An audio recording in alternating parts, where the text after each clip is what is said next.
dear beloved, Boss Mike, Cervera.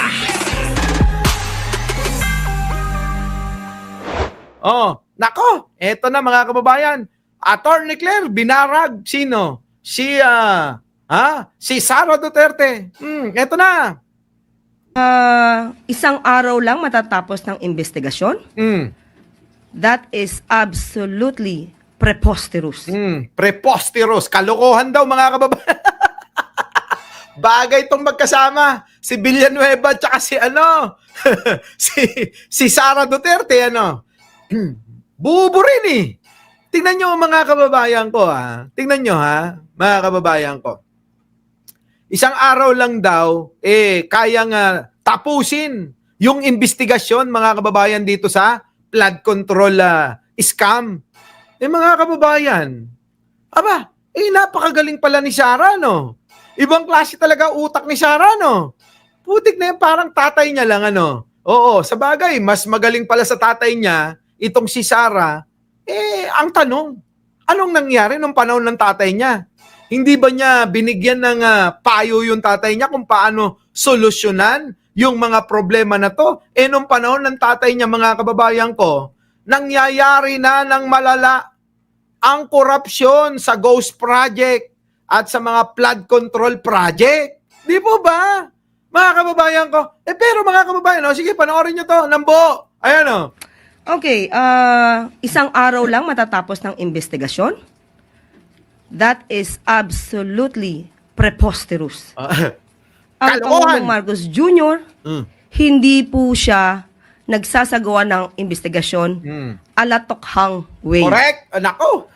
Nirerespeto ng Pangulo. Kita nyo, mga kababayan ko, barag na barag si Sara dyan. Hindi ho nagsasagawa ng investigasyon si Pangulong Bongbong ng alatokhang. Nakaputik na yan Sara. Uubra ka ba rito? Eto, abogado. Sa totoo lang, yung utak mo malayong malayo rito. Mga kababayan, aminin natin, At aminin ng mga DDS, huwag kayong magkunwari.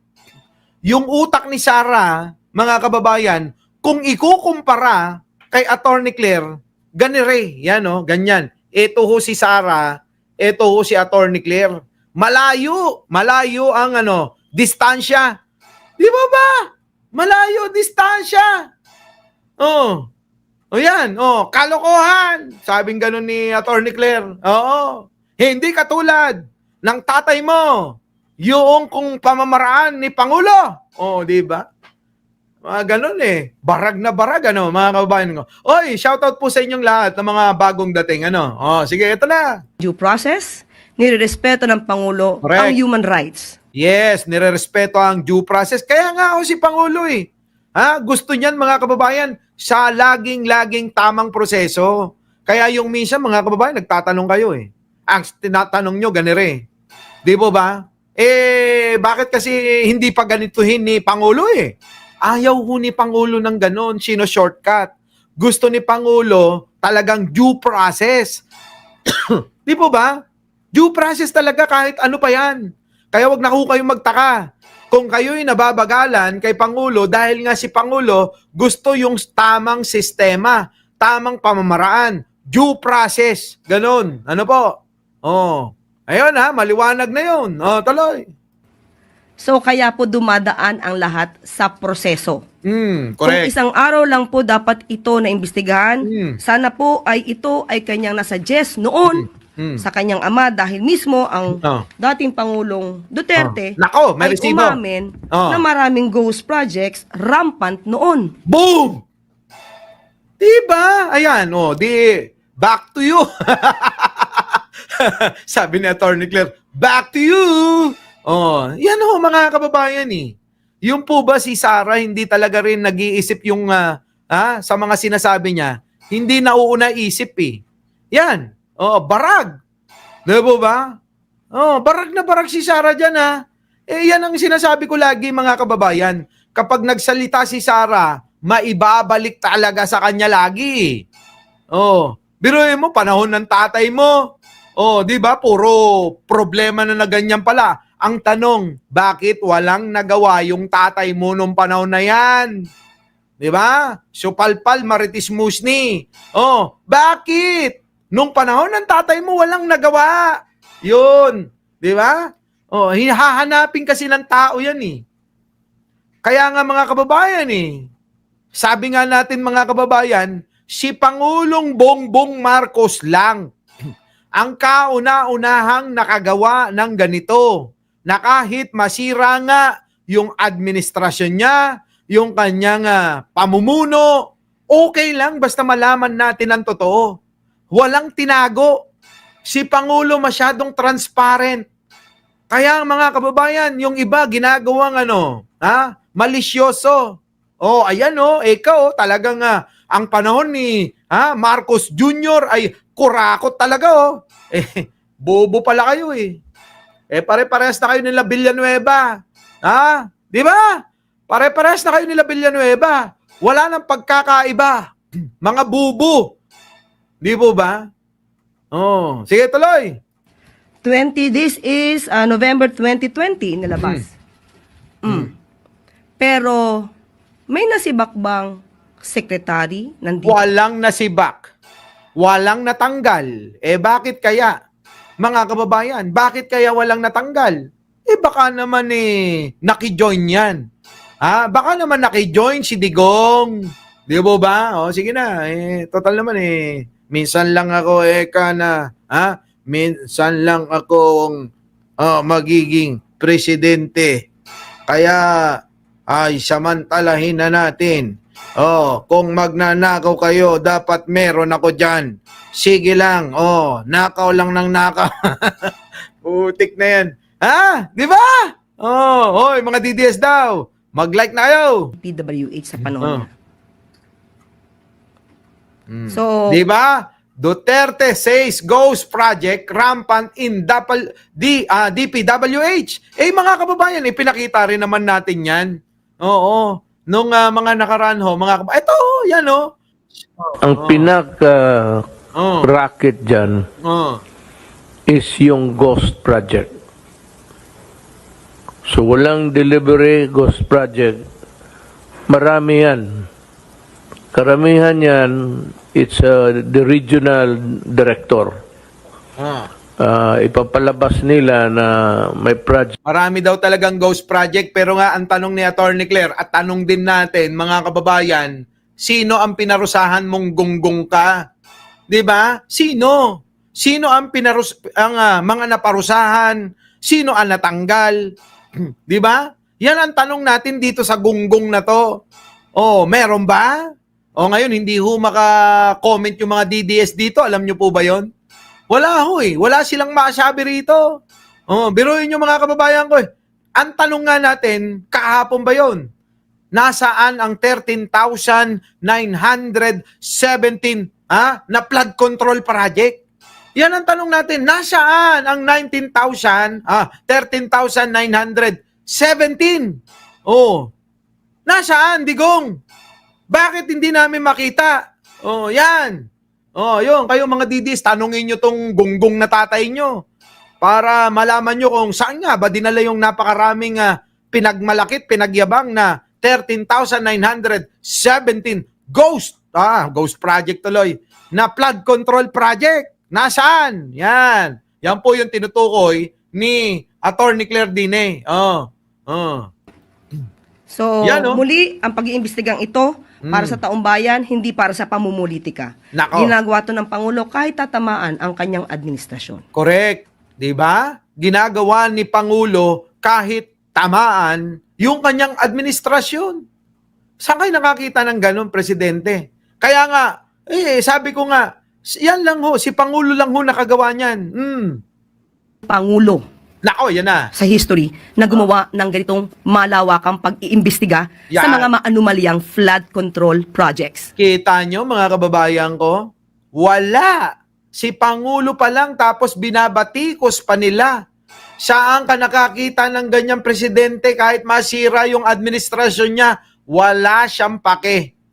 Sa totoo lang mga kababayan, pwede nang samantalahin. Yun na nga yung ginagawa nila. Kahit samantalahin na ng mga kalaban ni Pangulo, itong nangyayari ngayon na ito, wala siyang pake. Ang gusto ni Pangulo, mga kababayan, alam nyo, basta malaman ng tao yung ginagawa nyo. Mga walang ya kayo, mga halal kayo ng taong bayan, kayo'y mga kawani ng gobyerno, pero ganito ang ginagawa ninyo. Kaya nga sa SONA, sabi niya, mahiya naman kayo. Mahiya naman kayo sa tao. Mangiyak-ngiyak nga yun eh. Halos maiyak na si Pangulo nung sabihin niya na, mahiya naman kayo sa mga ginagawa ninyo. Kinukuha nyo yung mga pera ng tao. Kita nyo, no? Mga kababayan ko, no? Narinig nyo ho yung SONA, di ba? Tuloy. Kahit natamaan ang kanyang administrasyon, matapang ang Pangulong Marcos Jr. Na ito ay paimbestigahan. Nako. At dahil sa pag-iimbestiga na ito, naisiwalat din at napatunayan ni Secretary Bato de la Rosa Nako, na ang mga Diskaya ay 2016 pa pala namamayagpag para sa flood control projects na sila mismo ay nasasabing sangkot sa ghost flood control projects. Correct. Kita nyo? Sabi nung mga DDS, ay, nasa na ang 5,000 flood control project. Mga kababayan ko. Tapos malalaman natin, mga kababayan, yung pong superstar na contractor, superstar, mga kababayan, na contractor. Mga kababayan, 2016 pa raw. Na mga kababayan, na nag-umpisa sila.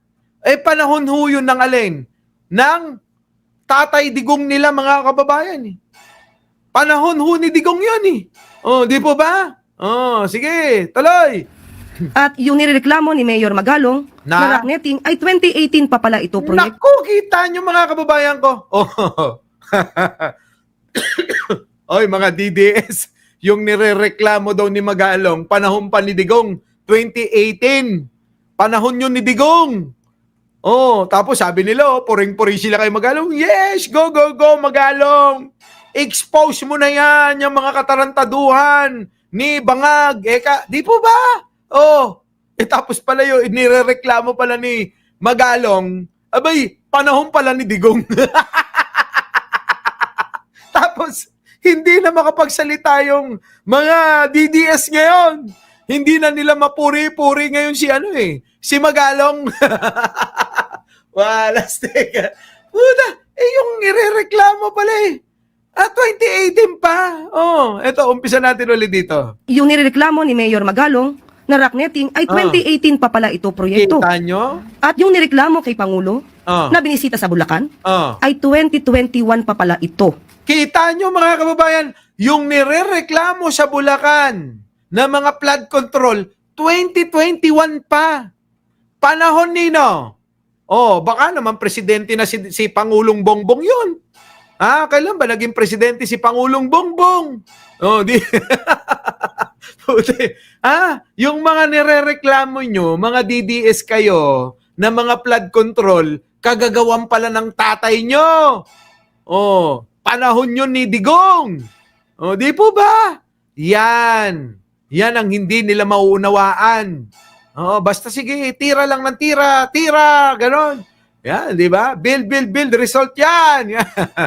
Duterte admin full of corruption. Sabing ganon, di ba? Ano? Ito. Si Joey Salvador, nagtatanong pa panoorin mo kasi. Ito na. Pakinggan mo. Na rocknetting ay 28 flood control projects. Ay na ang mga Diskaya ay ang Pangulong Marcos Jr. Na ito ay paimbestigahan. At dahil sa pag-iimbestiga na ito, naisiwalat din at napatunayan ni Secretary Bato de la Rosa na ang mga Diskaya ay 2016 pa pala namamayagpag para sa flood control projects. 2016 pa maliwanag na yon. Sa bagay, si Bato na nga yung, sabi nga ni Bato, natameme si Bato Nung tinanong niya at sinagot siya ni Diskaya, sabi ni Bato, napanganga, mga kababayan, nahang bigla yung utak niya. Hindi alam ko ano isusunod na itatanong niya. Parang yun na lang yung naitanong niya. Siguraduhin mo yung sagot mo. Mga kababayan, yun na lang nasabi ni Bato. Siguraduhin mo yung sagot mo. Ayun nga po, 2016 talaga. Napatangan na lang si Bato, hindi na nakapagtanong. Di po ba? Nagloading. Oo, nagloading. Oh, di ba? Napanood nyo siguro yon. Oh, eto na. Na sila mismo ay nasasabing sangkot sa ghost flood control projects. Correct. At yung nireklamo ni Mayor Magalong na rocknetting ay 2018 pa pala ito proyekto. Nako. At yung nireklamo kay Pangulo na binisita sa Bulacan Oo. ay 2021 pa pala ito nagawa. Kita nyo mga kababayan, panahon ni Digong yan. Ulitin ko, yung mga nirereklamong karamihan na mga ghost project, mga hindi natapos, mga walang nagawa na mga project na yan, mga kababayan ko, panahon ni Digong. Kita nyo?